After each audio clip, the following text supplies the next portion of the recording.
Hey baby, wanna climb Jacob's ladder? It's Filmshake, the 90s movies podcast. I'm Jordan. And this is Nick. And this is episode 100. Nick, we have reached the summit. Is this where we die on Mount Everest? Is this where we stop? I hope not. No, we keep going. We've got to make more of these. But yeah, I can't believe we've finally reached 100 after 6.5 years of doing this. It's crazy, man. You know, I took over the Twitter when we were on episode, 13. I remember seeing new podcasts pop up. They had all this fire. Like, they were so fired up. Like, yeah, new podcast. And they get all these followers and all these reviews on Apple Podcast. And they'd be to their 100th episode by, like, the end of that year. And I was like, holy crap. They're at 100 episodes. Yeah. They're old. We're on, like, episode 19 by this point. But then, you know, they would die, like, a year later. They would just fizzle out. Yeah. You burn out after a while. But we're just slow and steady. We got to keep it going. That's right. Do we still have a Twitter? Are we still doing stuff on Twitter? I haven't even checked. I'm still on the Twitter. Still posting on the Twitter. The X. On the X, yeah. Still posting on the X. That's still right. Out there. Still there. If you Google Filmshake Twitter, I'm sure it'll come up. If you just look up Filmshake, the 90s Movies Podcast on X, will come up, and you'll see all my brilliant tweets on there. They're so good. They'll make you happy you created an X account. You'll be like, I've thought about deleting this damn thing. I hate social media. Oh, the Filmshake account gives me faith in humanity.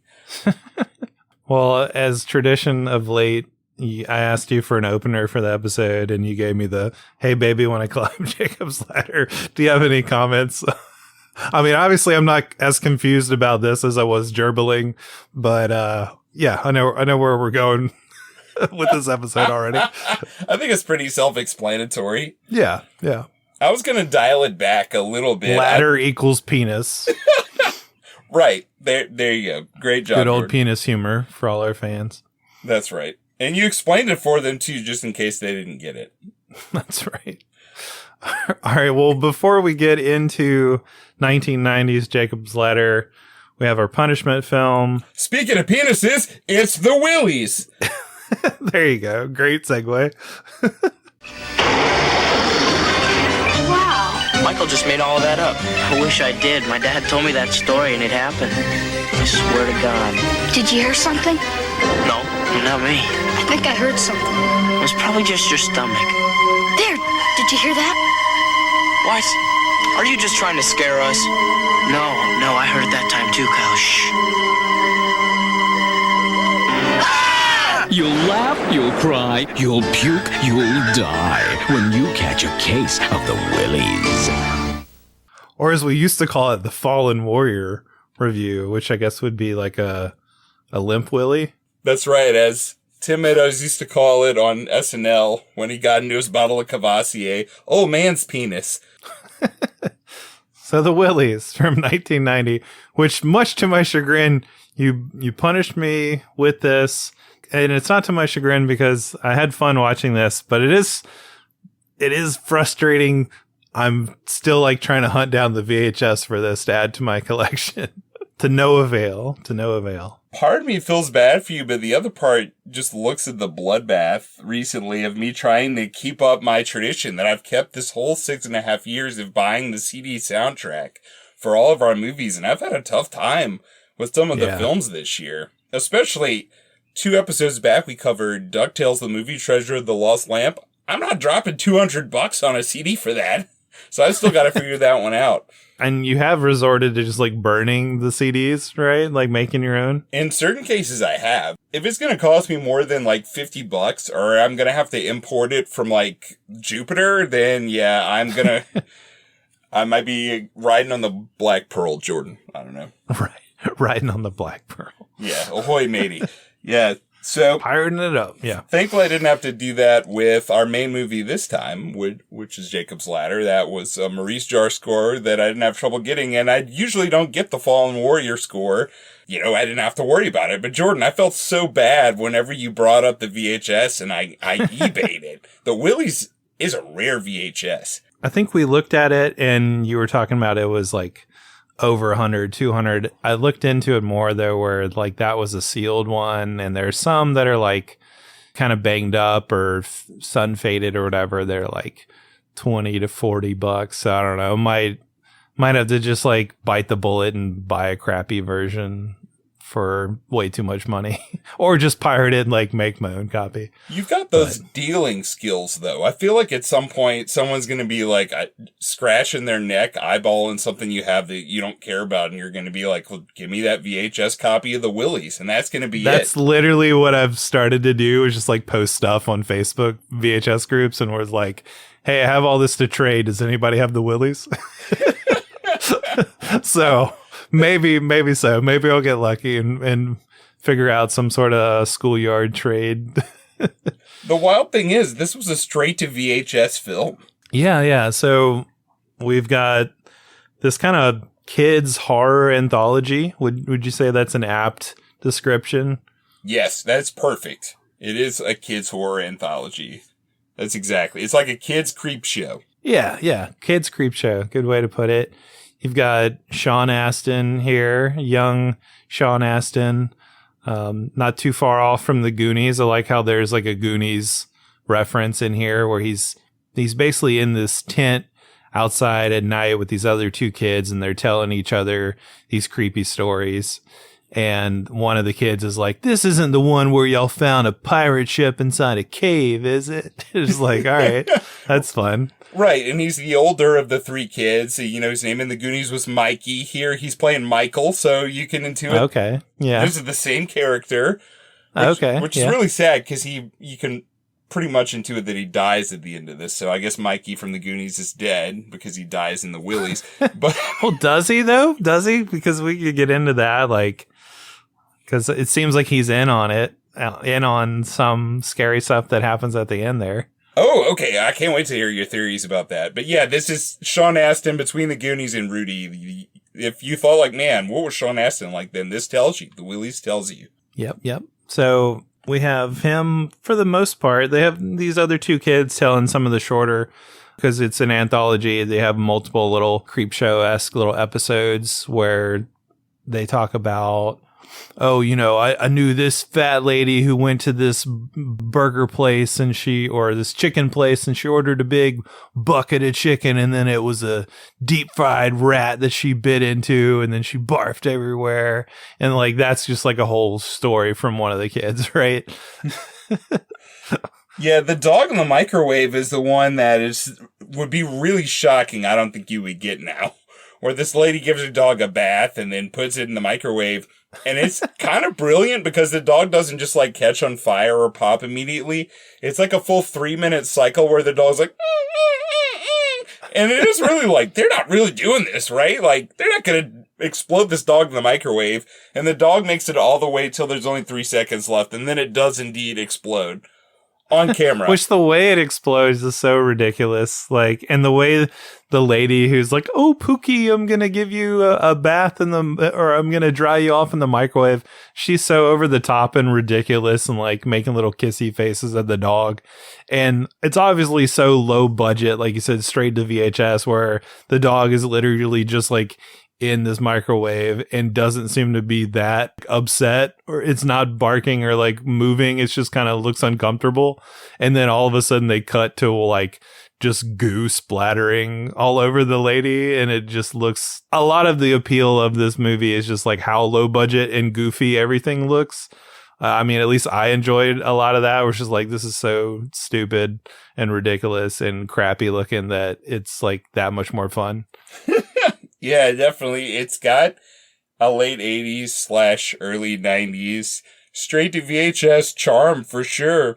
It's got like kind of a kid movies vibe, but it's got a little darkness to it that makes it feel a little edgy for that. There's a little bit of cussing, and I mean, a dog is blown up in a microwave. Yeah. The first story is kind of silly, but fun. The second story is pretty dark. It's like the old man on the roller coaster. I'm talking about the long form stories. So you have the smaller frame stories here, but then you have 2 long form stories that are both like the meat of the film. Right, right. Your first story is basically this kid that's getting bullied at school, and his only friend is the janitor, who's played by horror stalwart Clu Gallagher. I first really noticed him whenever his son won one of the only reality shows I've ever watched, which was Project Greenlight Season 2. His son got to make the movie Feast because he won that, which is a horror film that some people like a lot. I just thought it was alright. He's the bartender in that because his son made the film. And he's great as a bartender. And then I was like, wait, this guy's in a bunch of horror movies, and he's pretty good in all of them. And he's pretty good as the janitor here, who's actually a monster who lives in the bathroom and eats all the kids that were bullying the main kid. And eats the teacher who's kind of bullying the main kid, too. She's the worst teacher. Man, she's awful. I just love how goofy, like, talking about how bad the effects are in this. Like, this monster just looks so goofy and so stupid, and the effects are so bad.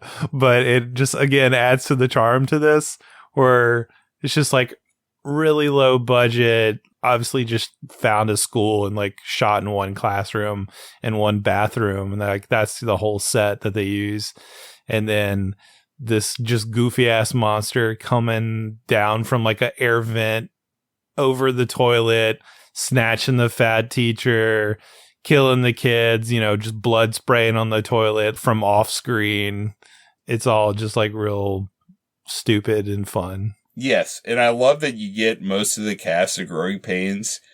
In this one of the bullies is Jeremy Miller as Brad. Jeremy Miller, of course, played Ben Seaver in Growing Pains, and you usually think of him as getting bullied in Growing Pains. In fact, there's a famous, like, short clip of him getting bullied and then, I guess, kind of fighting back and thinking about how he could beat the bully up, but instead he kind of does the right thing. But here he is the bully until he gets eaten. Well, I like, too, how the kid just, like, keeps trying to convince the teacher and other people, there's a monster in the bathroom, there's a monster in the bathroom. And it's kind of a fun turn where, like, the janitor we meet, he's like this kind, friendly janitor, but you can tell he's like, you know, he's going to protect this kid. He really favors this kid. And he's just like, you know, small town, mustache wearing, fun little, like, charming janitor guy. But then we go into the janitor's closet and we see, like, the human mask that this monster was wearing of the janitor's face and the hands and everything. And then this kid's freaking out because he, like, opens one of the stalls and finds this monster. But then the monster's just kind of, like, helping him out, right? He's just, like, eating all the bad kids and eating the teacher and stuff. And I guess the kid just, like, goes on with his life. Like, we don't really know. The janitor apparently, like, moves from town to town after this and, like, gets different jobs. And Sean Astin is telling the story, like, oh yeah, my dad and him were, like, real close, so that's how I heard about this story. So that's kind of like your hint early on that Sean Astin is kind of holding back, like he knows more about this than he's letting on. Yeah, I can't wait to hear your theories on the end, because this story comes back around. But then we get to a really long story that's, in my opinion, the darker of the two, involving Donkey Lips from Salute Your Shorts, Michael Bauer. Right. It's Donkey Lips. It's so weird because he's so lovable as Donkey Lips, as are most of the characters on Salute Your Shorts, but here he just plays this sociopathic kid who's so hateable.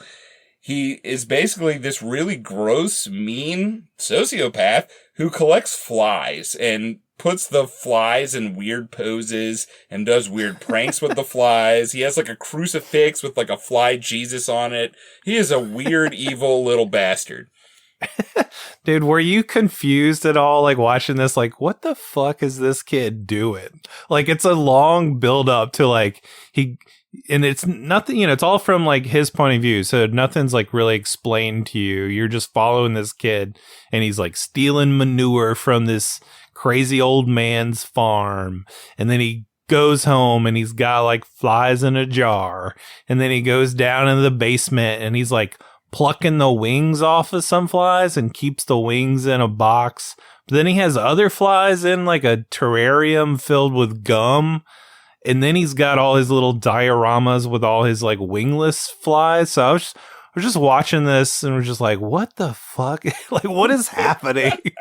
I love the slow build up there because it's just like, at first, it's Donkey Lips. So you're like, hopefully he's not as bad as he seems. Oh, he's pretty bad.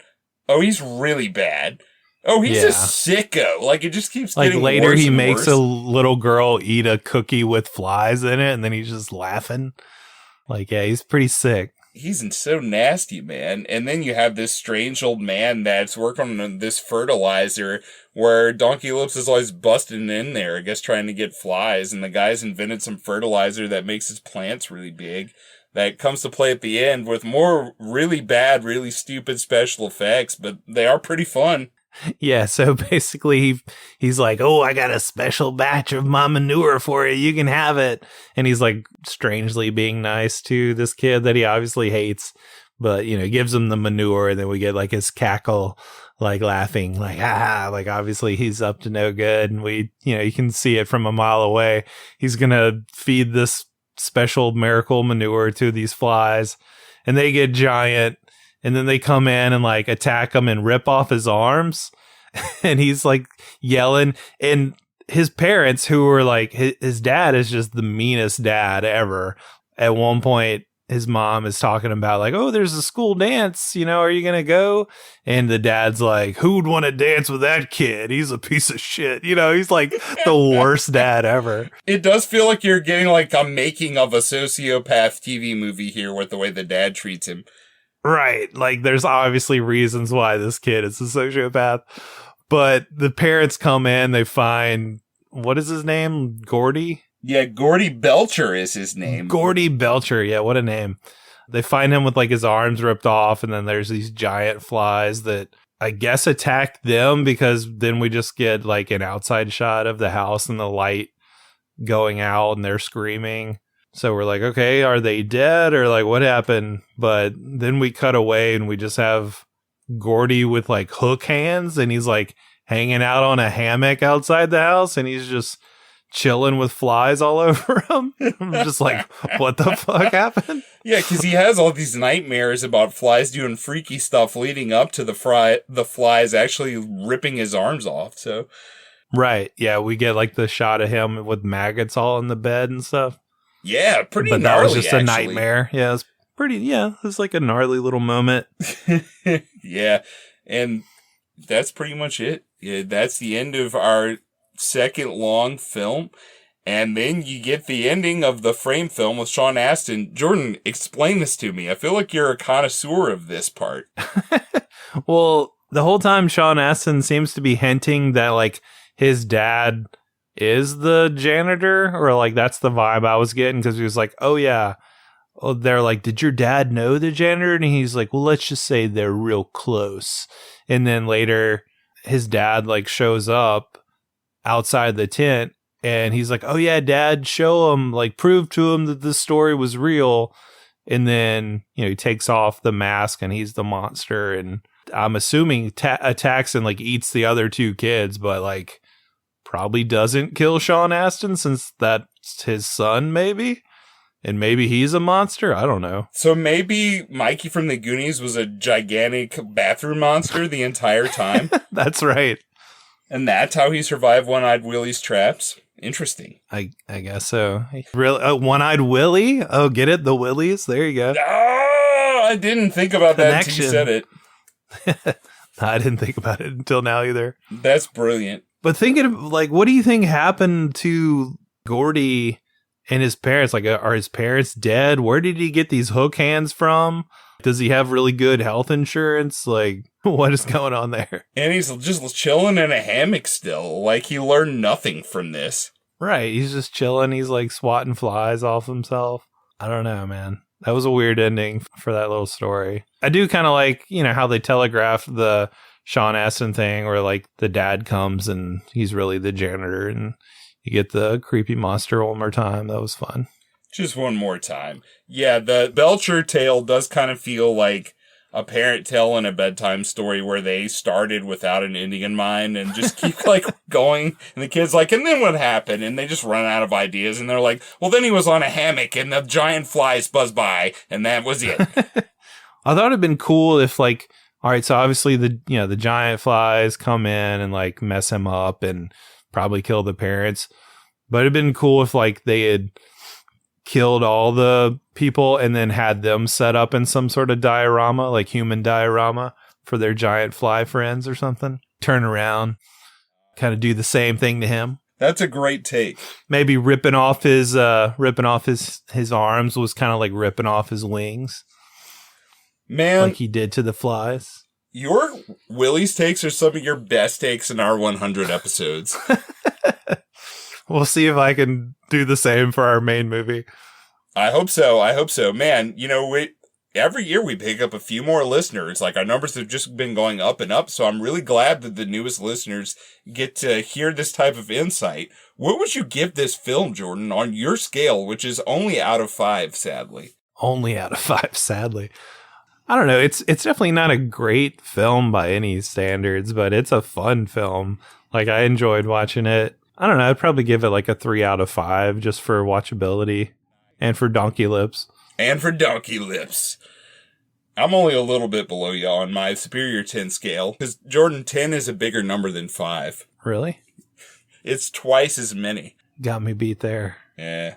But I would give it a 5 out of 10. I am giving it a 5 out of 10 right now. It's happening in real time. Doing it now as we speak. Yes. As we speak, yes. Logging it on Letterboxd.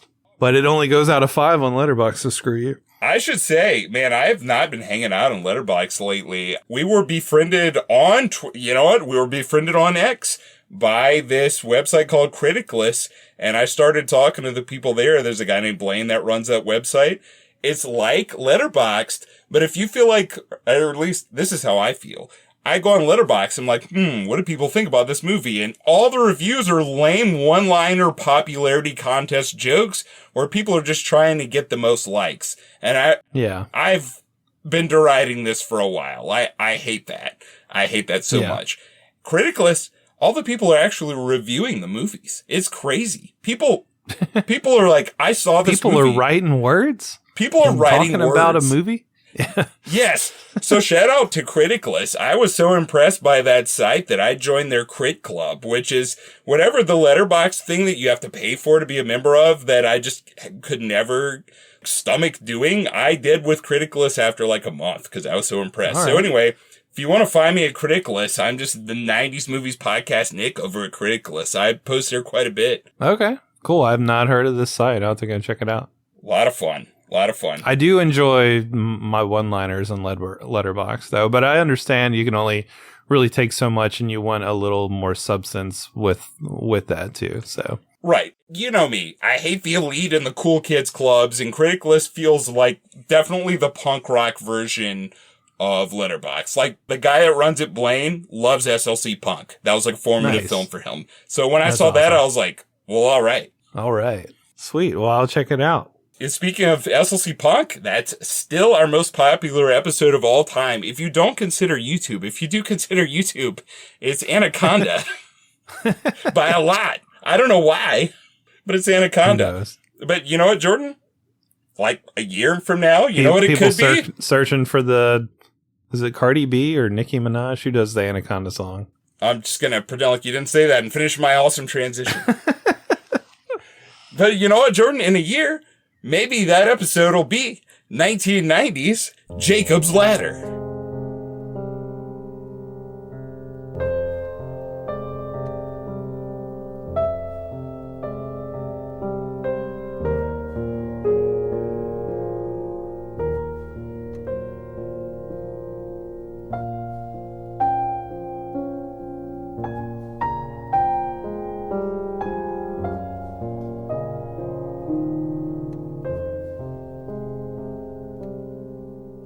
Jacob's Ladder.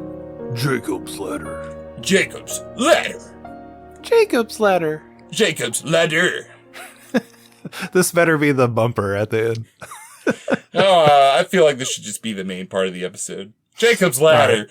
Jordan, Right when we started doing this podcast 6.5 years ago, you did not like to watch horror films, but you and I, our lives have changed so much in 6.5 years in ways I don't think we ever could have predicted. We both are living very different lives now. Yes. But we're both alive and still doing this podcast, and we're both still good buds. Yeah. And something I've noticed about my good buddy Jordan, one of my closest friends, is that he does not mind a horror film now. He will watch a horror film, including a movie like Jacob's Ladder that he wouldn't have watched before. So you had not seen this before. Jordan, I'm pumped that you watched this. Me too. I'm glad I finally got around to this. I think I mentioned on the last episode that I was on a podcast before our show, and one of the co-hosts had picked Jacob's Ladder to watch, and I was kind of squeamish. It looked really intense, and there's obviously just like disturbing imagery and nudity, and it's rated R and it's horror, and I was just like, I don't know. But yeah, I don't know what switch flipped or just kind of like letting go of some inhibitions possibly. Our lives just got so dark, Jordan. I don't know. I at some point I just found myself diving into more horror and enjoying it. And I'd say I'm definitely more open to 80s. I don't know if slapstick is the right word, but campy, more like horror comedy, just stuff that's like, it might be gruesome and gory and whatnot, but it's not like disturbing on a psychological level. But Jacob's Ladder is definitely more of the latter. It's not campy at all, which I do really appreciate, and it's definitely gets in your head, and it's more psychological. So I'm glad that I've maybe leveled up to something like this, which I wouldn't say it's like necessarily scary or that disturbing, but 6 years ago, Jordan probably would have thought so. So I don't know. Yeah, one of the reasons that I picked this was because I thought it had been a long time since I watched it. I'm just going to completely jump from what I was about to say to another thought, which if you've listened to 100 episodes of this, unfortunately, you've heard me do this like 10 billion times. My cousin Rhett, growing up, always said this movie terrified him, and he would name certain scenes that scared the crap out of him. And when I watched it, I didn't think it was that scary, but I thought it was a good movie. And something that I remembered about the movie that I thought you would appreciate, being a filmmaker yourself, is that there are some really innovative and interesting filmmaking techniques here. So movies like Seven that came out about 5 years after this definitely push the envelope to where this doesn't quite seem so dark and freaky as it may have in the past.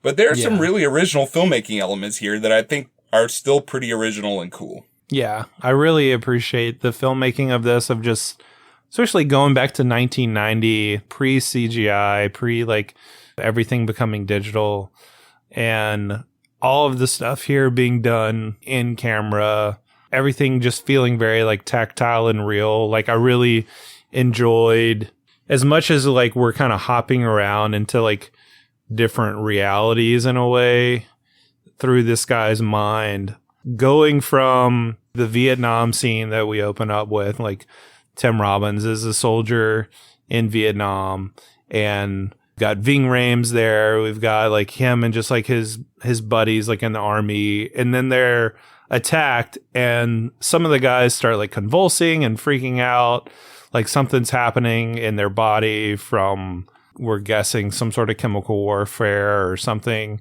going on. And it gets really like visceral, like explosions, gunfire, everything. But yeah, the filmmaking here is like, it does a really great job of just putting you into a place and into a setting, and like making you just kind of feel that vibe and feel like you're right there in the immediate action. And I really like that about the Vietnam aspect of the story, but especially when we go into the New York territory, and he's like in the subway, and then he's like on the streets of New York, and everything is just like, looks like it's just covered in rat shit, and it's just grimy and gross, and like you could just really feel yourself in this person's psyche through the layers of grain and grossness that inhabit this place. So I thought they did a really good job with the setting and like putting you in that space. Yeah, for sure. This is the old yucky New York before it got The cleaned old up. yucky. I love the old yucky New York, at least in movies. Right, in movies. I wouldn't want to go there in person. Right. In a movie, I love watching it. Yeah, yeah. You've got the director Adrian Lyne here, who's an English director, who kind of gives New York a bit of an international or European feel, in my opinion. I don't know, but I like Adrian Lyne. I'm a big fan of Flashdance. I mentioned this in the other episode, which some people will say is campy trash from the early 80s, but you know, it's a damn entertaining movie. And I said it before, I'll say it again. I think Jennifer Beal is fine as hell in that movie. And it's, you know what? Adrian Lyne just knows how to shoot people. It does look good. Like, it's a good looking movie, like, if nothing else. Right. And he just made a lot of sexy movies where growing up, I thought the woman looked hot. Like Indecent Proposal with Demi Moore. I mean, that basically kickstarted my puberty when I was 12. That was pretty crazy. Her rolling around in the bed naked, throwing the money around was nuts. Thanks, Adrian Lyne. But he did a lot of stuff like that. He did Fatal Attraction. He did the one I've never seen. And I'm always like, man, that's just too trashy. But one day I'll probably watch it. And that's 9.5 weeks. Never watched that one. Hey, I just picked that up on VHS for like 10 cents at the thrift store. 10 cents? Yeah. Man, I'd watch it alone. I think if I watched it, that'd be awkward watching that one with them. I've never, like he's known for his kind of like sexy erotic thrillers, right? But I've never seen, I think I might have only seen Flashdance in this now. I've never seen Fatal Attraction or Indecent Proposal. Indecent Proposal, not great, but it is kind of sexy, but it's weird. The main thing is it's got a No Ordinary Love video. Sade did not make No Ordinary Love for Indecent Proposal, but it figures in, and that's one of my favorite all-time songs. I do think that's like the sexiest song ever, so. Oh, is that the Sade song or whatever? Yeah. Or how do you say, however you say her name? Sade. Yeah, we got Sade. What episode was that? Like episode 30 where I made fun of you because what'd you call her back then? Like Sade? I mean, if you're looking at her name, Sade, what else are you supposed to assume? You're a fancy pants city boy. I'm from out in the cane field. How the hell do I know how to say Sade and you don't? That doesn't make any sense. You know, I just think it's because I'm a little bit older than you, and whenever that song came out, I was just at the right age to turn my head when I heard her voice and feel funny in my trousers. Now I like her music for sure. Yeah, I've come to appreciate it. Yes, it's quite good. And Adrian Lyne here is working on a script that he actually did a lot of work on, but that script is by Bruce Joel Rubin, who did another movie that we've already covered this year. He had two huge supernatural hits in 1990. Jacob's Ladder, not a big hit at the time, but it did become a cult hit. But Ghost, which we covered earlier, that was much earlier in the year. In fact, the first movie after I had a stroke and almost became a ghost, we covered Ghost. Bruce Joel Rubin also wrote the script for that as well. Yeah. You're just a big fan of the afterlife, apparently. Man, I tell you what, I watched a lot of interviews of Bruce Joel Rubin when we did the Ghost episode, and I watched some Bruce Joel Rubin interviews before we recorded this. And that guy's something. There's a lot of grandiloquent, florid statements coming out of that man's mouth, the most writerly of writerly statements. When you just think of like a hippy-dippy writer that's like, I gotta go to my 3-hour meditation class this morning, it's this guy.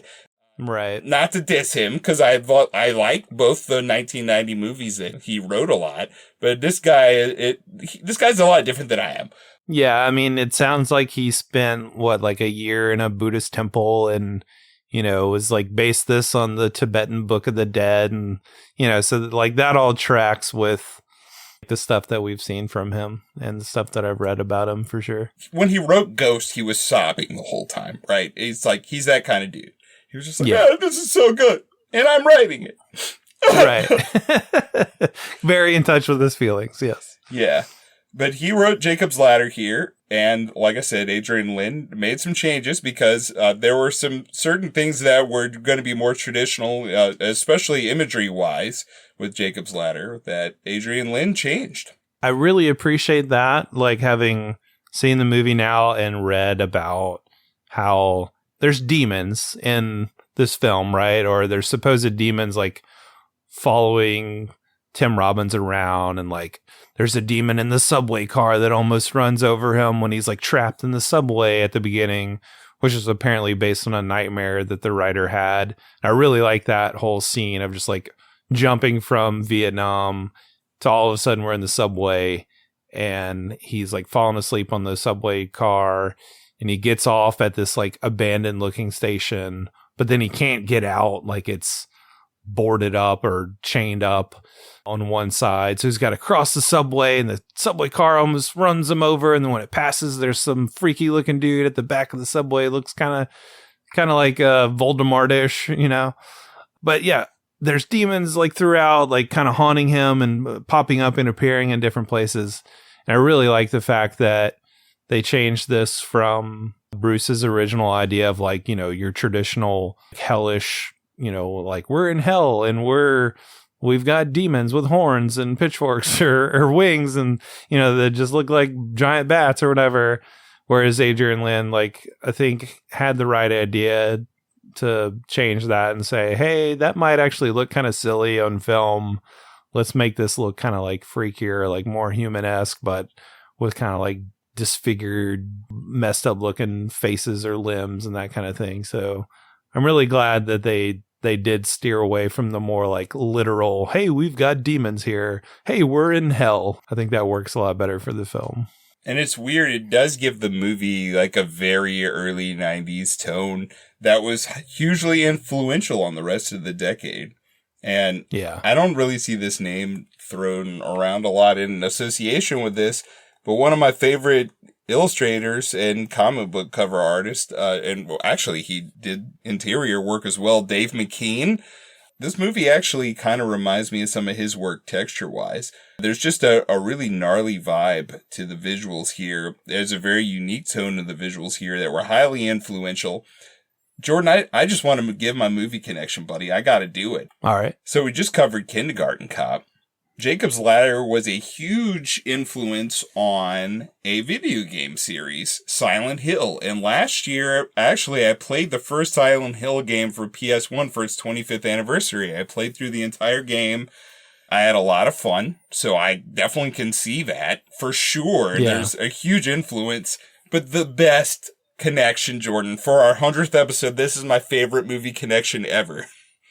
There's a huge section, and probably the freakiest section, in my opinion, in the game in Silent Hill, where you enter a school that's full of demonic, childlike apparitions. Jordan, do you know what they based the interior of that school upon? Kindergarten Cop? Yes, the school from Kindergarten Cop. Isn't that amazing? That is amazing. That's a great movie connection. And that was like the chief influence on the Silent Hill series. Jacob's Ladder. So that's nuts that Jacob's Ladder and Kindergarten Cop, without those, we would not have Silent Hill. And we're covering them back to back. That is great. I love that. I'm glad you brought up the Silent Hill connection. I mean, I remember playing that a little bit back in the day, but I did not realize that the school was based on Kindergarten Cop. That's crazy. Yeah, it's pretty wild. I wish you could beat Schwarzenegger in that game. I feel like it would be a lot easier. It'd be easier to beat it. Yeah. Nice. And the reality shifting throughout that game and your character kind of just being like, wait, what? Like, I thought I was here, but I'm not. And it's definitely has a lot to do with this movie. And the second game in particular, but that first game too. Yeah, Jordan, should we get into the plot more of this? It definitely makes a difference if you've seen it before and you're watching it after having seen it. But this was your first viewing. Yeah, well, let's get into the plot. Right. So you start off with these scenes in Vietnam, like you mentioned, where it seems like they're being attacked by by something. It's hard to tell what, but everyone seems like they're losing their damn mind. And then Jacob wakes up and he's in this grimy subway. And like you said, he gets lost and he sees this really weird, freaky image that has haunted my cousin Rhett since he saw this, I guess 35 years ago. And he's in his mid-50s now, and he still talks about it, so it definitely stuck in his brain. But you go from that to him finally getting home to his apartment, and who else is waiting for him there, Jordan, but Elizabeth Pena, who I really enjoyed later in the decade, much later in the decade, in 1998's Rush Hour. She's a ton of fun in that movie, but she's in a lot of other stuff. I had to go back and watch Rush Hour because I saw she was credited in that, but Was she like one of the cops, or who was she there? She was one of the cops. But I have to say, my crush on like most 90s actresses, mine for her began when I was a younger child and I watched the 80s film Batteries Not Included from 1987. Yeah. I love that movie. Yeah, it's so fun. And again, speaking of like tactile effects and not CGI, right. But she has like one of my favorite lines of all time, because that movie came out late in the 80s, right? And I think I was watching on VHS in probably 1990 or 1991, and she has a line where she's like, "It's the 80s now." And I just remember as a kid laughing hysterically at that line, because it was not. It's the 80s now. Nice. I like her a lot in this. Yeah, she does a really good job in this. She's basically this woman that Tim Robbins, who's a postal worker, living in this shitty looking apartment with her.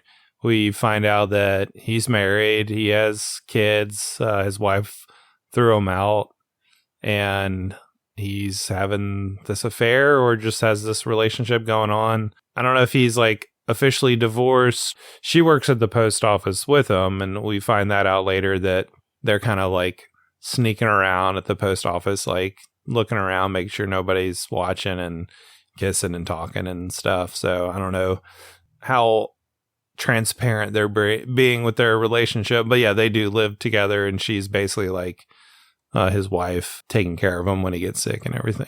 Yeah, that's right. And he gets pretty sick throughout this movie, but her name is a big hint as to her true identity, which is biblical there, and it's Jezebel. Right, which she goes by Jezzy, and she starts talking about his kids, how they dropped off this package. There's a package of like old photographs, and he mentions his son, his name Jed, I guess short for Jedediah, and his other son is named Eli, and she says how they're weird names, and he brings up, well, where do you think Jezebel comes from? And she says, well, nobody calls me that. But yeah, we get like a pretty big hint of what this kind of character is going to be in his life, even though like I guess you could say she's got some different flavors to her other than just like evil woman, right? Or what did you think about her character? It's pretty interesting. She's shot by Adrienne Lynn, so I mean she's pretty alluring, as she's in various states of undress throughout their apartment and bringing him some level of comfort, but then she does throw the pictures away, which is kind of like yeah, she throws them into the incinerator. She's like, I don't like things that make you cry. And he keeps like one picture of his dead son, who is notably played by Macaulay Culkin. Yes. But yeah, she just takes like all these pictures from his past life and just incinerates them. So you're like, well, that's pretty harsh. Those weren't your pictures, lady. Yeah, lady. Yeah. And then, like you say, you see that the two of them work together.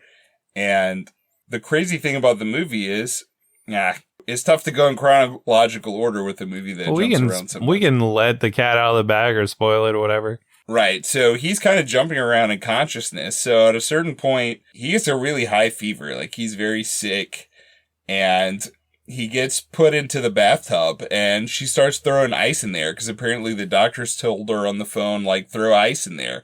So then she gets all the neighbors to like come and throw ice, and they're all putting ice in the bathtub. And all of a sudden he's back with his wife in the house with the three kids. And notably, the Macaulay Culkin kid is named Gabriel, like the angel Gabriel, which definitely ends up being important late in the film. But you see the life that he had there with the three kids and the wife. And it reminded, that part kind of got to me because it reminded me of back, I was married for 18 years. The probably brightest times of the marriage were when we were in a really crappy apartment in mid-city Baton Rouge, and I used to crack the window open in the winter. We'd snuggle in bed, and she would complain it was cold like he was complaining it was cold. And there's a lot of intimacy in that scene. And then when he goes to see the kids, because Macaulay Culkin wakes up, he goes and he sings a song to Macaulay Culkin, and the other two boys wake up, and then it's all real lovey-dovey. They're saying I love you to each other, and Macaulay Culkin doesn't want him to leave the room, but he does. And then Elizabeth Pena did not really seem bad other than burning the pictures, but he gets sucked out of this, and he's back in the bathtub, and there's like a shot of his face all red, and he's laying in the tub, and then Elizabeth Pena's there. And it's just like, it flips, at least for me, where it was like, oh man, not her. Well, it's funny, yeah, that whole scene that he goes into with his family and the kids, it's real warm, it's real intimate, like you said.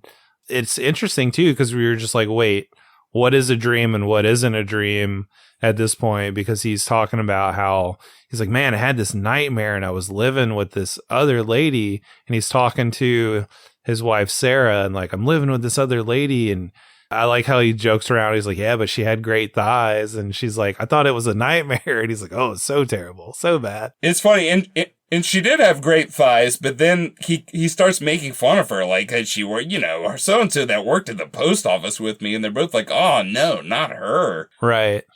Well, and we also didn't mention that before this is the party scene in their apartment, and everyone's like dancing to this funk music, and he starts like seeing weird shit, and he's freaking out, and all this stuff has happened to him throughout the film so far, where he's just like running into these demons, or this demon group of people like tries to run him over with a car, and he's just not sure what's going on. He's trying to go see his psychologist, but his shrink is dead now. His shrink's car blew up, apparently. Like, it's just like all this weird stuff, and he doesn't really know what to make of it. But at this party, speaking of her character, we see her dancing with this guy, and this guy turns into this demon, and this demon's like tail is like rubbing up between her legs, and then like a horn shoots out of her mouth after he has sex with her. Right. It's just like crazy. Yeah, it's just crazy shit happening in this scene with this demon and this party with this lady. And then, yeah, like, he didn't mention that to the wife, I guess, of the nightmare. But he wakes up from the ice bath, and he's back with her, and you're like, yeah, I get you, where you're just like, oh no, not her, because she's rubbed up on the demon guy. Yes, for him to wake up in that tub and then see Elizabeth Pena, it's like, man, she was so appealing earlier in the movie, but now, like, after you've seen what his life was like, for him to just go back to this crappy apartment with her, it just feels like such a loss. It just hits. I don't know. It hit me there. I was like, man, I wish he could just get back to his other life. This one suddenly feels like really crappy, especially after he and his wife were disparaging Elizabeth Pena when they were in bed, like, I think we talked about the thighs line, but just the way that they were kind of talking about, like, the crazy Jezebel lady at the post office. Like, right. I was living with her. Can you believe it?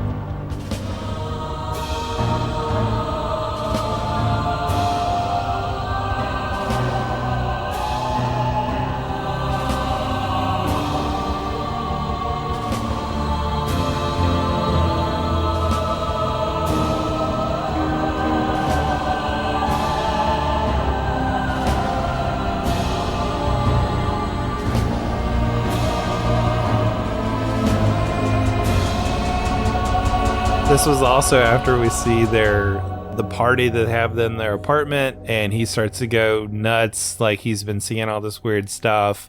And then in the middle of the party, the guy that she's dancing with turns into a demon, and he's got like this kind of reptile, like alien looking tail between her legs, and rubbing all on her, and like looks like they're having sex in the middle of the dance floor, and a horn pops out of her mouth, and he starts freaking out. That's like the orgasmic moment, is the horn jutting out. I think that's what they were going for. Right. That's when he falls on the floor screaming. But yeah, like after you see that in your head, like, do you want to go back to this Jezebel lady? Yeah, really, because that's when he gets the fever and then has to go in the tub. And I love in the party scene, right before he goes to the dance floor, he's on the staircase with this psychic woman. She tells him, like, just straight up, like, hey, you're dead.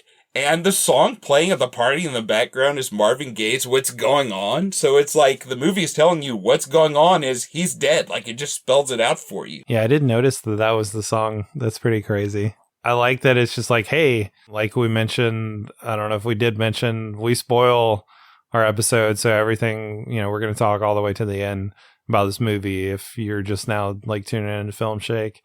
But yeah, he's on his deathbed. This is like what's happening in his head as he's on his deathbed the whole film. So I like that there's multiple parts where it's called out like, hey, you're dead.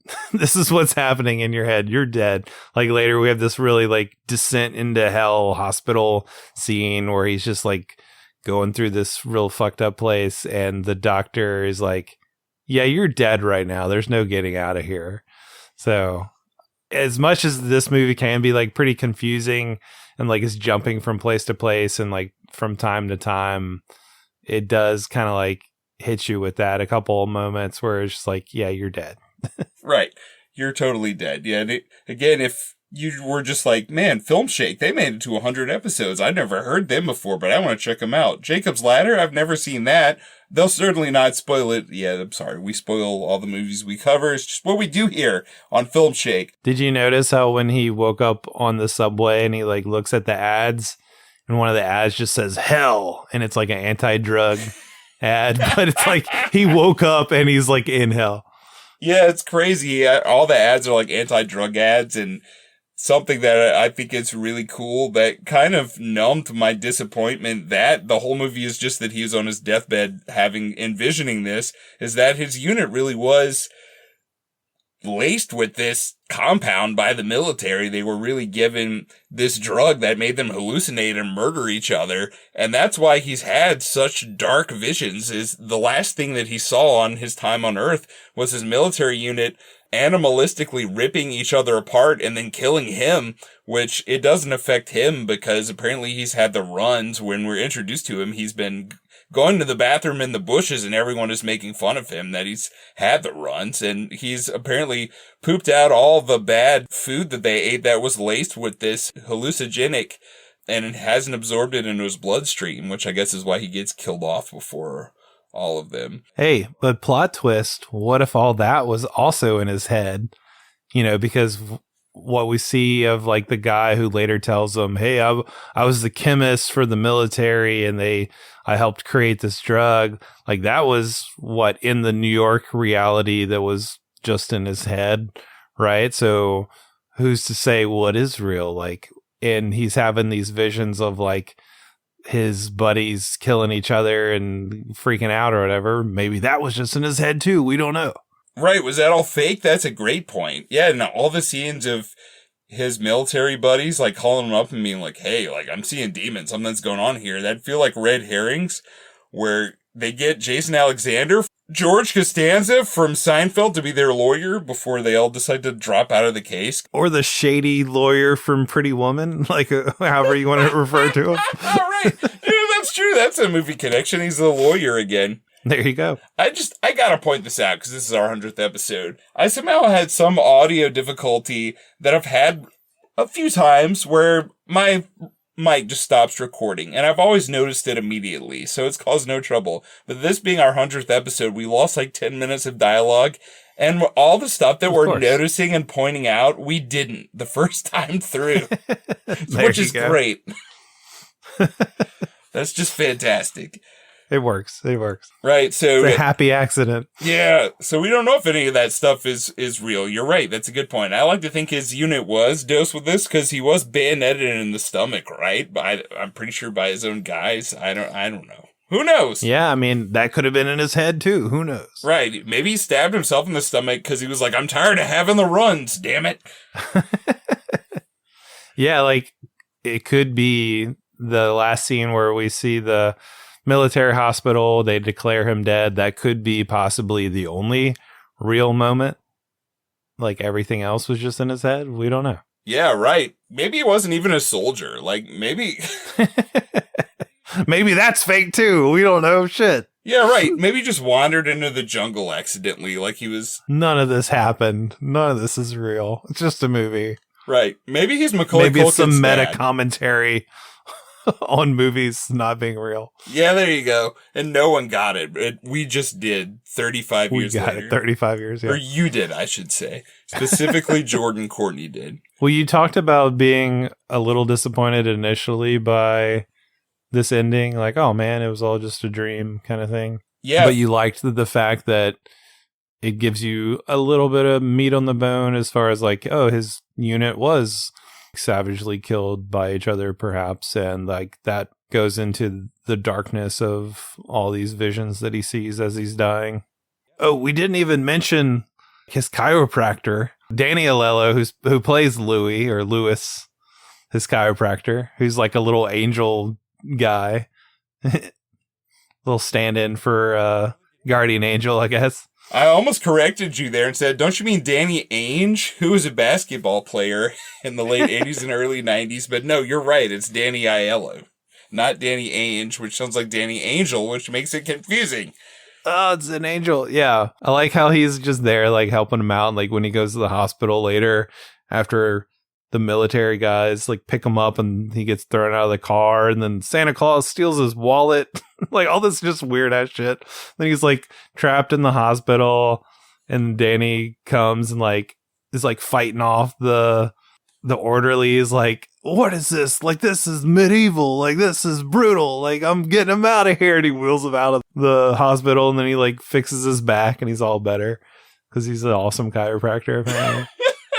You know what's crazy and pretty meta is we didn't talk about any of this the first time through whenever my recording failed. So it's like we're doing our own Jacob's Ladder. We're just bouncing around between realities, Jordan. That's right. You know what we did talk about before, but we need to mention now is whenever he goes to the insane asylum, which is supposed to be the movie's version of hell. It was supposed to be a literal hell, and Lynn wisely changed that to be an insane asylum. He gets taken there, he's strapped to a gurney. You get the famous wheel cam on the gurney of the shaky grocery store tire, as you mentioned on our recording that has been lost to time, or was maybe only in our heads, Jordan. Maybe we just imagined we had that previous conversation. Maybe we did just imagine it, yes.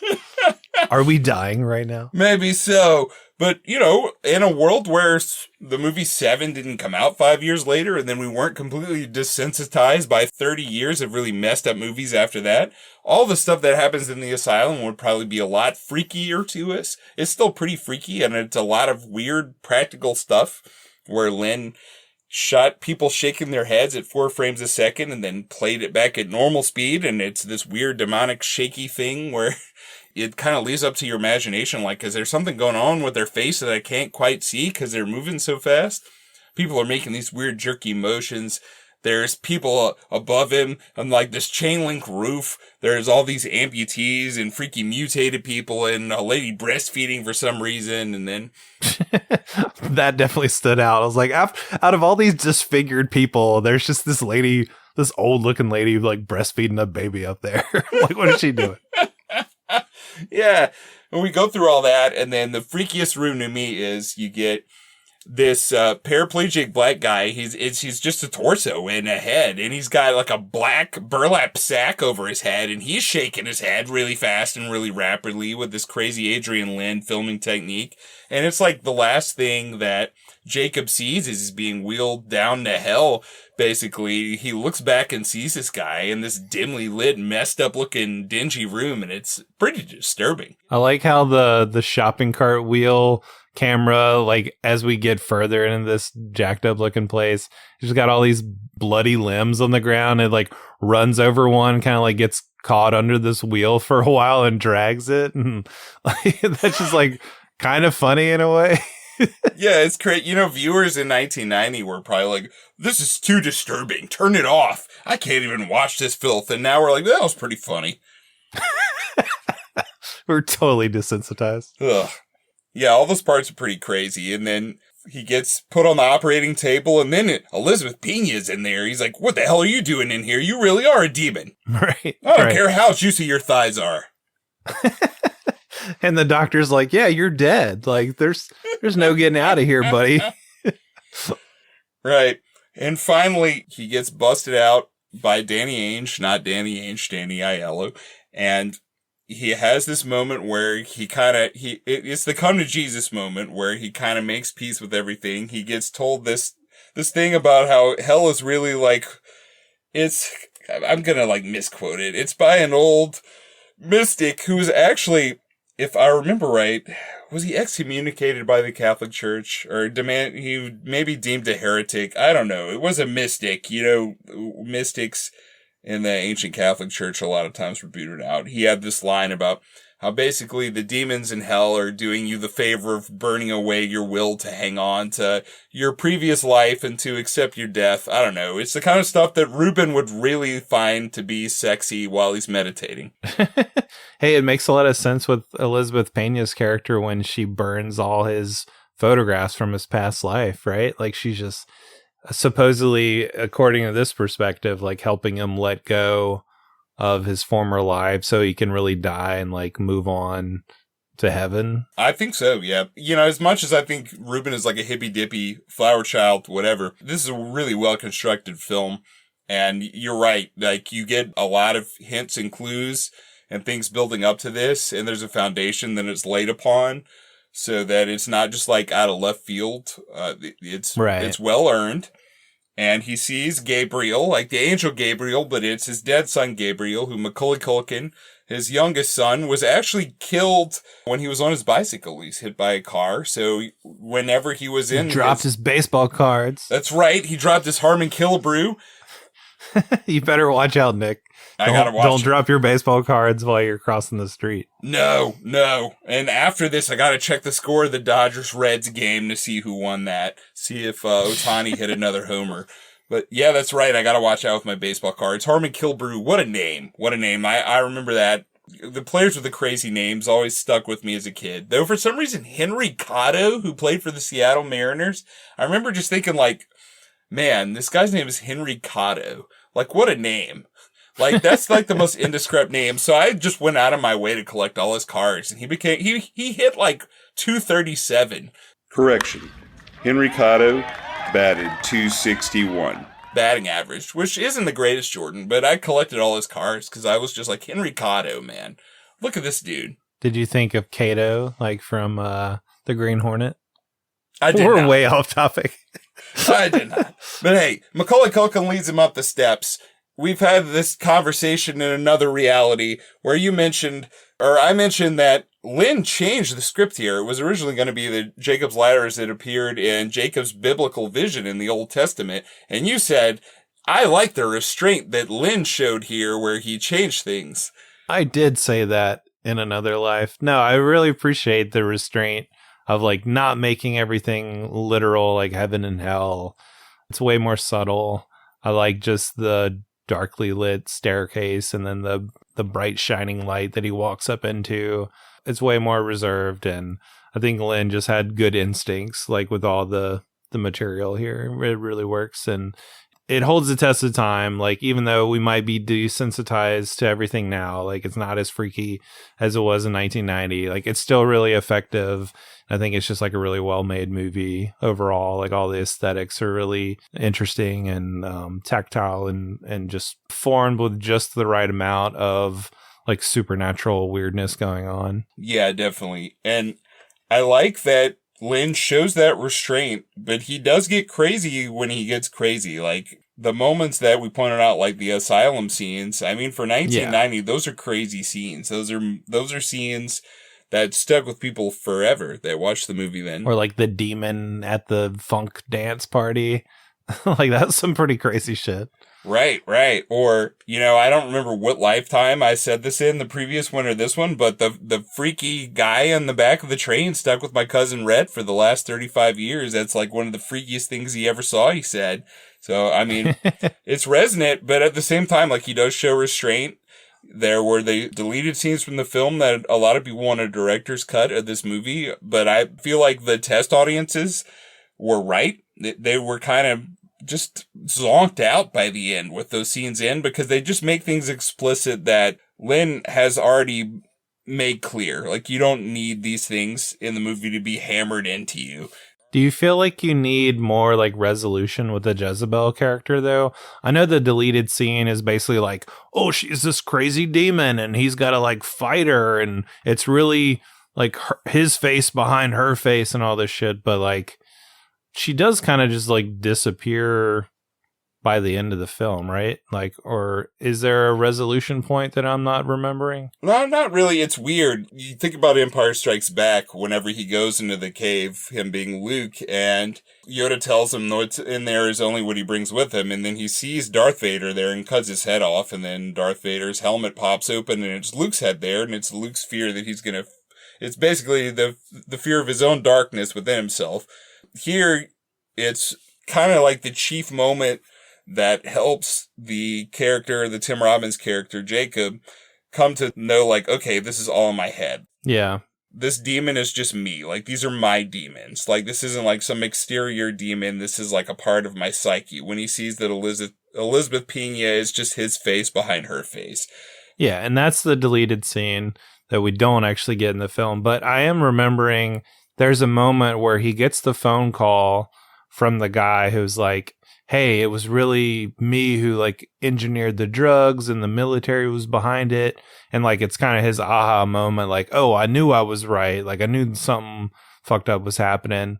And he's going to leave to like go meet that guy. And she's like, please don't go. And they kind of have like this final moment of like, he hugs her and they embrace, but then he's like, I gotta go. He leaves and he goes, meets the guy. And we don't see her, I don't think, anymore after that, because after that meeting with the chemist guy, he basically goes straight to his old house, and then that's when he realizes like, oh, I'm dead, and he like walks up the staircase. So I think that is kind of a more like nuanced, bittersweet moment with the Pena character where she's like, more like, don't leave, because then you're going to realize I'm not really real and you're really dead, and like all this will be just in your head, and I'm not just some scary demon you have to fight. Exactly. It's a more subtle way of him letting go than the deleted scene showed, because that mad scientist guy is like a great like final red herring where you're like, oh, okay, I knew there was something else going on here all along, just like he does. But, you know, that's just a part of what he saw. And like you said, even that might not be real. Maybe he wasn't drugged. You know, maybe he was trying to get a cheeseburger from McDonald's and he just kept walking through the wrong door and he ended up on a Navy battleship and he ended up in Vietnam and then he walked into this and died. And that's it. He never got his quarter pounder. He just died.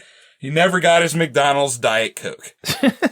Well, yeah, because you could see that all the things that he's running through in his head are like maybe him trying to grapple with his death, right? Like, why is this happening to me? Why am I seeing all these things? And then ultimately, if he's like seeing the demons from hell, like trying to like take his soul or whatever, or like they're trying to like relinquish him from the memory of his past life so he can actually die, then his psyche is also like, well, why am I seeing all this shit? And it's like trying to come up with reasons for why that is happening before you can really reckon with the idea that, oh, I'm just dying and I have to let go and die.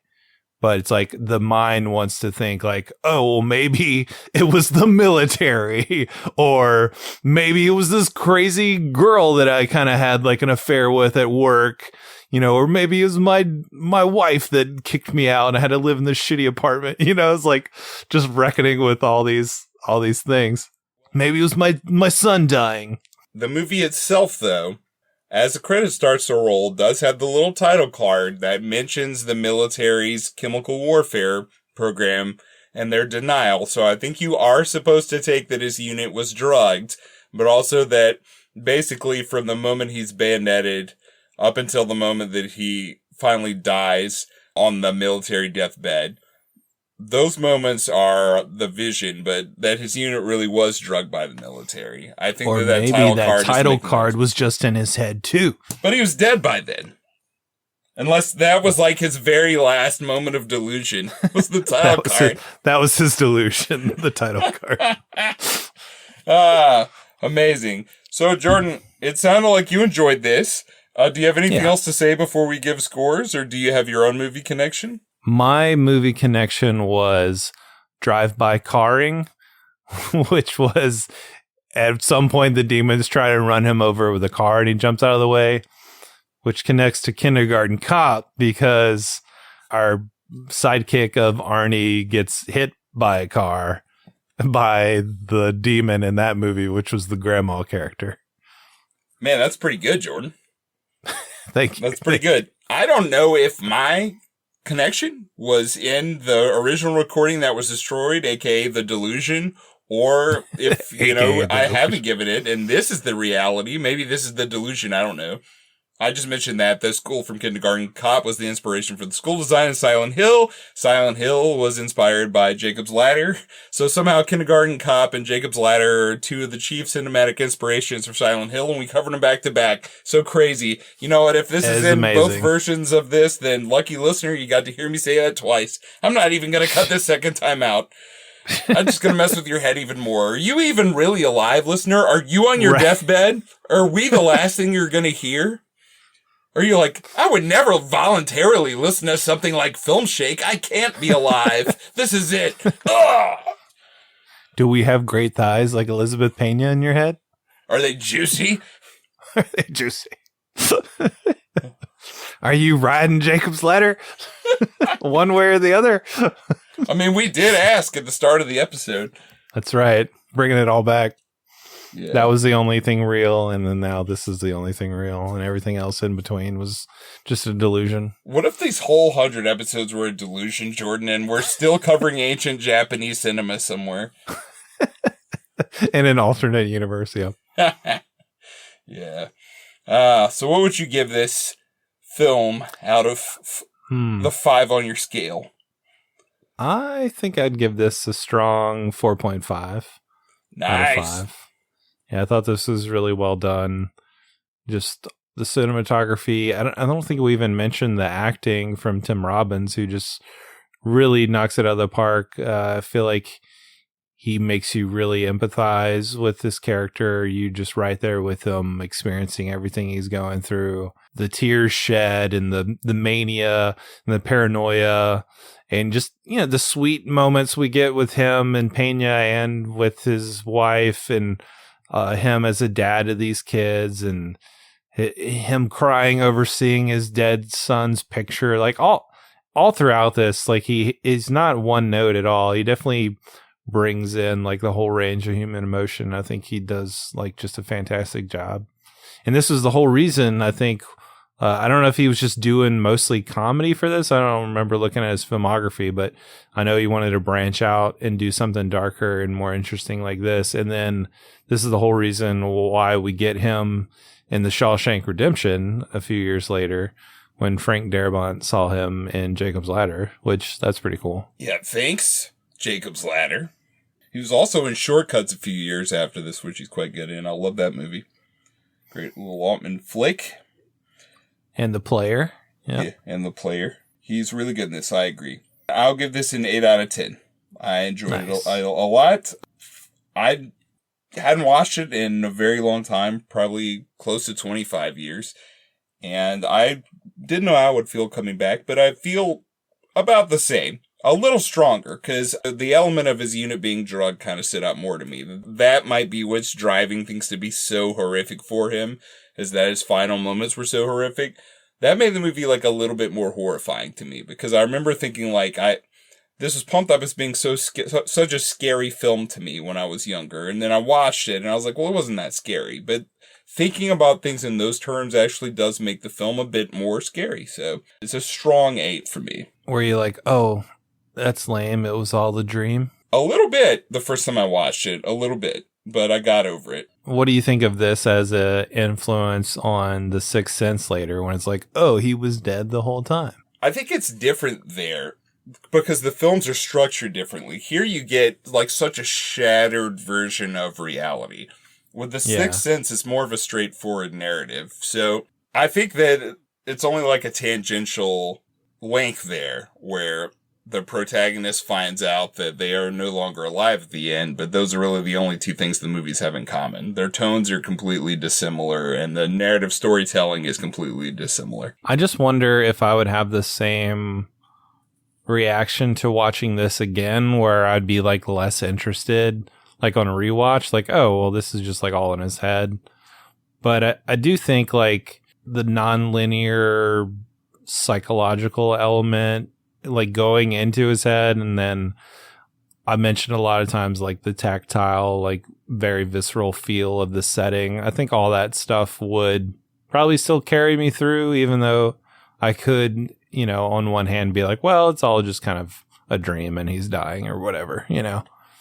Same kind of reaction I had to The Sixth Sense, where it's like, oh, I already know this guy's dead. Who cares? You know, it's weird, and I'm thinking about it now. I like this movie a lot. Like a strong 8 out of 10. But The Sixth Sense is straight up one of my favorite movies of all time. That's a 10 out of 10 movie for me. And I kind of wonder if it's like the perspective that informs them. Like, this is definitely like, there's a very Buddhist perspective informing the narrative of Jacob's Ladder. And that's fine. As it's told in the film, Ruben does a good job of storytelling and Lynn does an incredible job of directing. So while that might not be my worldview, like, I still like the movie a lot. But I do feel like, even though I'm pretty sure M. Night Shyamalan is a Hindu, The Sixth Sense has more of a Judeo-Christian perspective. And I found it easier to connect to for whatever reason. I don't know. I connect more to that film than I do this one. Maybe I'm just a Buddhist at heart. I don't know. Who knows, Jordan? Maybe you need to start meditating and like speaking more flowery and like, you know, going to meditation at the library. When you get to work, just saying like, I gotta go in the back and meditate. Somebody else take the desk. I need to meditate right now. I need to meditate. That could be euphemism for anything. Yeah. Man, you know what I could never do, Jordan? Fucking meditate. No, I can't do that bullshit or do yoga. It's just not me. I can't do that shit. That's not me. I can't do it. I can pray. I can't meditate. Just not who I am. I can get down. I can get down with some meditation or prayer as meditation or meditation as prayer. Yeah, I mean, I could say the Lord's Prayer like 100 times. I guess that's meditating. I don't know. I can't just like straight up meditate. I start like thinking about what I want to eat for dinner or like what I would rather be doing other than meditating, which it's a lot of other things, you know. Yeah. Like one of my 8 trillion hobbies. Like I could be organizing my cards or playing video games or watching a movie or gardening or fishing or hunting or shooting guns or podcasting. Or running or podcasting or running a marathon or walking or watching TV. You know, any of the things that I'm into. And then I'm like, well, why am I meditating? Let me go do one of those things instead. Yeah, I guess the whole point of meditation is like emptying your mind and, you know, being at one with yourself and not thinking about anything. And you know, at least in the Buddhist sense. So yeah, if you've got so much stuff to think about, then that's really hard. I guess if you believe in reincarnation, it hits different than if you're like, I'm going to be on this earth for so long, then I'm going to die, and I won't be on the earth again. I'll be in some form of the afterlife, but it won't be this. So I'm only here for this long. So instead of meditating, I want to go make a sandwich. Really want to eat, damn it. Hey, if you're listening and meditation brings you peace or composure or adds to your life, more power to you. It's just not my thing. What about hallucinogens? Was that ever your thing? No. I mean, with the medicine I'm on because of the stroke, I can't do anything. I can't even have a beer. But truth be told, the only time I think I drank last year was during our payback episode when I was just knocking whiskey back to get in the mood of that episode. I've never been a substances guy. I'm already high, Jordan. I was born high. Well, I guess maybe you're not ready for our trivia battle. Pop quiz, asshole. Because I actually wrote trivia questions this time. And they're all about movies with hallucinogens. Oh, really, Jordan? I got really sentimental with mine. Oh, nice, for the 100th episode. Here's my thought on the trivia questions. So whenever we were like an ancient Japanese cinema podcast many moons ago, like so many moons ago. I like how you're calling it ancient when it was like movies from the 1950s. Right. You know why I'm saying that is because I took ancient world cinema when I got my film degree in college, and I just want to add ancient there. That was a gnarly class. Ancient just makes everything sound cool. It does. Yeah, classic Japanese cinema is what I'm trying to say. Yeah, you used to win a trivia back then. And then when we switched to a 90s movies podcast, that just kind of stopped. Like, that just kind of ended. And then you were like... Yeah, why do I suck so bad? Yeah, you were like, well, forget this. I'm not even going to hardly ever write questions anymore. But then every now and then, you'd be like, how many marbles do I have in my pocket? And like, that would be your question. I'd be like, you dick. And I'd yell at you and then get it wrong. And then you would quote unquote win trivia. But I was partially inspired by that, but also feeling sentimental since this is our 100th episode. So all of my questions are about our show, Jordan. Nice. But I will let you go first. Ask away. All right. So I've got hallucinatory trivia here. This may or may not send you into an altered state. But speaking of altered states, who directed 1980s altered states? Would that be A, Ken Russell, B, David Cronenberg, C, Alan Parker, or D, Ken Loach? Ken Russell. There you go. You got it. Yeah. All right, Jordan. This is the kind of question that you would ask me. But this is about our show.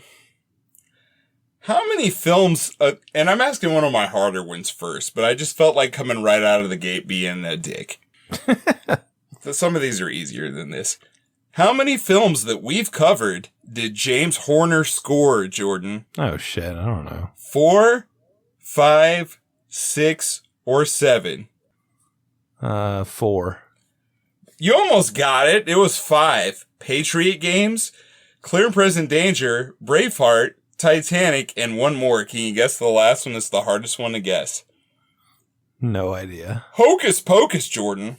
Done by the same guy who composed the score for those other 4 movies. That's wild. Yeah, it's pretty crazy. He's done a lot of scores. He scored a lot. He did. Rest in peace. Rest in peace, Elizabeth Pena, too. Also passed away at a young age. Oh, I didn't realize that. She may have scored a lot, too. I don't know. Unfortunately, I don't know. Unfortunately, it wasn't you. All right. That's what I'm saying. Next question. Who portrays Ray, the keyboardist of The Doors, in the 1991 film The Doors? Would that be A, Frank Whaley, B, Kyle MacLachlan, C, Kevin Dillon, or D, Billy Idol? You know, I've actually never seen this. I like 2 Doors songs, and that was enough to ever get me interested in watching, so I'm just going to guess Kyle MacLachlan. You got it right. Yay! He just feels like he would be in that movie. Who directed that? Was that Oliver Stone? Oliver Stone. Yeah. Now, I actually watched that again for the first time. No, wait. That doesn't make any sense. Did you just say again for the first time? I watched that again for the first time. It's a Bleach album. No, I watched that the other night. First time I'd watched it in a long time. I was like, this is like a 3-hour movie. I'll put it on, fall asleep to it. I need something to fall asleep to. And I'm watching the whole damn movie, like staying up to 2 a.m. Pretty good Val Kilmer performance as Jim Morrison. Yeah, that's true. I forget Val's in that. I will watch it just based on that. And Oliver Stone, it's generally entertaining most of the time. Yeah, it's definitely an entertaining movie. Especially, I mean, if you like The Doors or not, like, he's definitely portrayed as a huge dick. But he seemed like he was a dick. I don't know. Yeah. A lot of rock stars. Dick or not, Val Kilmer does a great job portraying him as a dick. Yeah, speaking of dick, this guy's wife ruined Star Wars, Jordan. My second question, how many Frank Marshall directed films have we covered? 1, 2, 3, or 4? Did he direct Arachnophobia? He did. And I feel like we did another one recently. I don't remember, but I'm going to guess 2. You know, Jordan, you're kind of off base there, but you somehow still answered the question correctly. We haven't covered any of his movies in quite a long time. The other movie that I was Congo? really sentimental here, yes, Congo. One of our greatest episodes. That's right. Arachnophobia. He only made 4 movies, and we've covered half of them. What were the other 2? The other 2 are Alive, which might be his best movie from 93, and then he did 8 Below, which is in the 2000s, so we can't get to it. All right, next question, covering hallucinogens. In the 2018 film Mandy, starring our beloved Nick Cage, what is the name of the man who makes the LSD that's used by the cult named the Black Skulls? So they have a lot of interesting names in the film Mandy. So was it A, Fuck Pig, B, Scratch, C, the chemist, or D, the professor? Man, I only saw Mandy once, and it was really late. And I remember certain aspects of that movie, but I feel like it's either A or D. Just going to go with the professor. No, it was the chemist. So it was neither. Yeah, it was neither of those. I threw in the professor because that was a name that Tim Robbins was given in the Vietnam flashback by his buddies. They called him the professor. Should have got that. Let's see if you can get this. What was our 50th episode? Was it Speed? Was it Hard Target? Clear and Present Danger? Or Home Alone 2? Can I count all the VHS on my wall? I'm gonna guess Speed? Incorrect. It was the James Horner scored film, Clear and Present Danger. Ah, damn. Okay. Hey, did I get 2 right? Did you? Yeah, you did get Kyle MacLachlan and Ken Russell. That's 2 out of 3. I am victorious.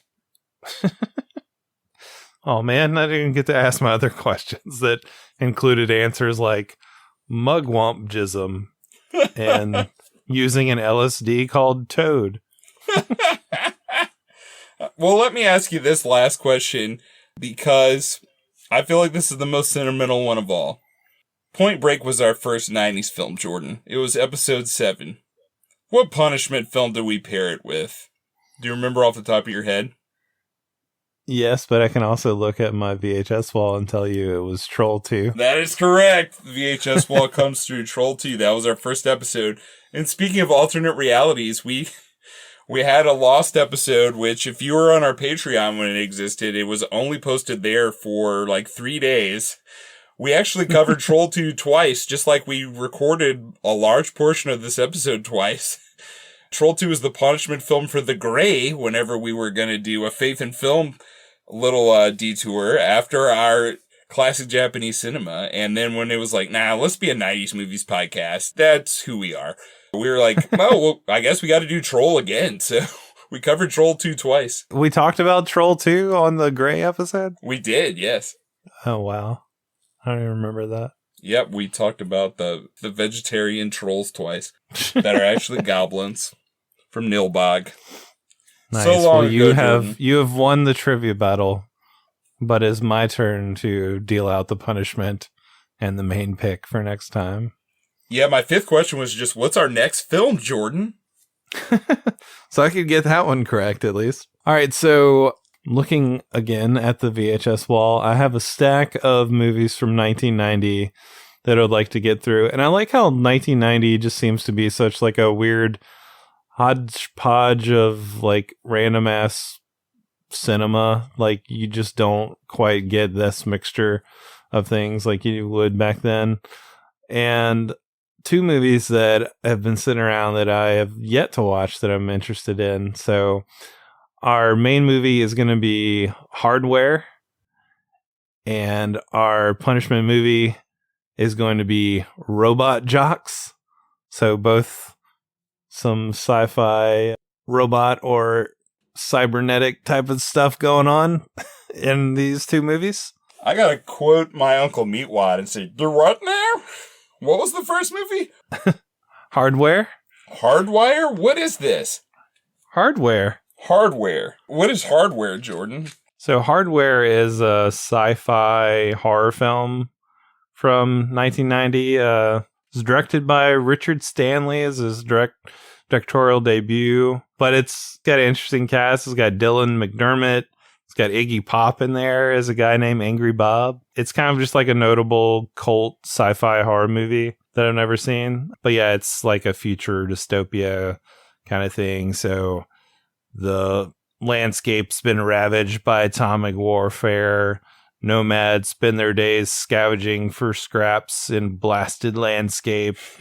Ex-soldier Dylan McDermott comes into some spare android parts. Let's see, he buys them as a present for his artist girlfriend, who's played by Stacey Travis. I'm not familiar with her. But she plans to put him in a sculpture. But what they don't know is the pieces come from a new kind of android that is capable of reassembling itself and programmed to kill. All right. And this is our main movie, everyone. Hardware. This is our main movie. Grossed $5.7 million. I think this is one of the lowest grossing main movies we've had. This is exciting. Based on Shock, all capital letters, S-H-O-K, exclamation point, by Steve McManus and Kevin O'Neill. It's comic book. Ooh. This is based on a comic? Ooh. Looks like it. Maybe I'll get the comic. It plagiarized this comic and there was a lawsuit. Oh, that's well, at least it has some sort of connection. Yeah. And then our punishment movie will be the PG Robot Jocks, which I think this was mentioned by our friend of the show, Anthony. It's a distant future. Mankind has forsaken global wars for battles of single combat. The world has been divided into two opposing superpowers, with each side represented by trained champions in like mech suits. And Jocks is spelled J-O-X, which I feel like is Robot Jocks. J-O-X. Looks pretty cheesy. Looks pretty bad. Box office flop. 10 million budget, 1 million gross. Ouch. Tough. Yeah. Oh, and that's directed by Stuart Gordon. Yeah, that's wild. That's a Reanimator director. Reanimator, right? Dude, yeah. Wow. So we're moving on. Our 101st episode. We're turning a page in the book. We're still the 90s Movies podcast. And for this year, we're still covering 1990s movies, but we're a little older now. We're a triple-digit podcast. And we're covering it's hardware, right? Hardware and Robot Jocks. Wow. Amazing. Just two random ass sci-fi flops from 1990. Amazing. Well, I hope our listeners will follow us to these episodes after we picked up so many from the last two. This is what we do. We cover everything. If you just got psyched because you saw that we covered Arnie in the last episode, and then you're like, well, Jacob's Ladder is a big cult film. You know what? Sometimes we just cover movies, and we're like, I don't care if no one knows or talks about this. We want to cover it. That's right. We do this all the time. We like to mix it up. We like to keep it real. At Filmshake, we keep it real. Sometimes keeping it real goes wrong, like Dave Chappelle said, but usually in the case of Filmshake, I feel like he goes right. So I'm looking forward to watching both of these, Jordan. We keep it real, R-E-E-L. Yeah, there you go. That's so bad. All right, that's the end. That's the end of the show. I'll kick you in the nuts the next time I see you. It's all good. Kick me in the junk. I'll kick you in your Jacob's Ladder. Kick me in my ladder. All right, as I watch the trailer for Robot Jocks play over and over again, thank you guys for listening. We'll catch you next time for more Filmshake. Take it 100.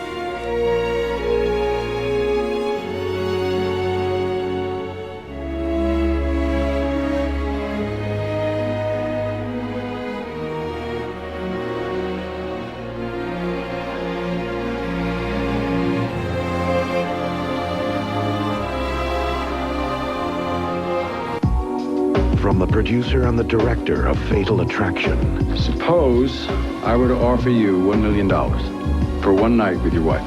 A provocative offer. David, I think you want me to do it. An irresistible seduction. You might enjoy it.